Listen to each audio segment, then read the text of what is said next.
DJ Lavkesh. अरे भगत बाबू मोरे नाम है, सर गुजा मोरे नाम है।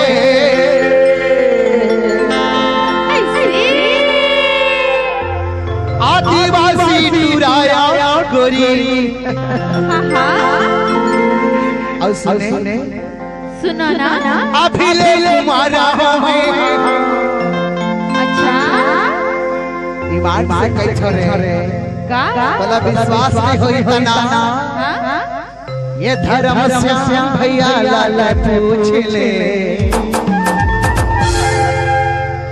एक बात और कहूं, काय बात ये जमाना चाँद के बर सबो कोनो अपन जुगाड़ में आई है रे।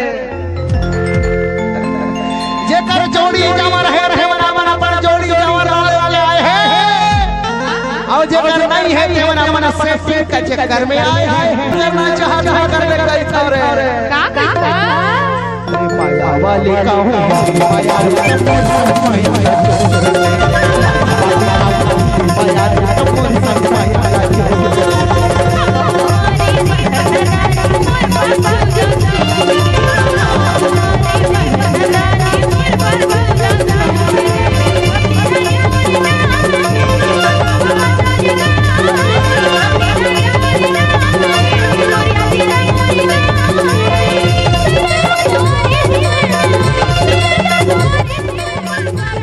डीजे लवकेश। एक बात कहा, ये हमारे डाबरी गांव के सरपंच चुनी लालुई के हमारा भाई हरे वो।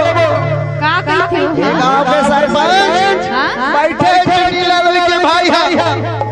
ऐसे झूठ बोलने तो बच के नहीं ऐसा अरे नहीं बोलो तुरा सुनना हम हमारे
अभी प्रोग्राम के शुरुआत हुआ ऐसे अब अभी ले ज्यादा हिला में तब पानी हर गिर जाए कैसे बिहान होई। अच्छा बने संभल के रखे हाँ बाबा अरे माया वाली का हूं माया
माया वाले कहूँ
डीजे लवकेश आपका हार्दिक स्वागत करता है।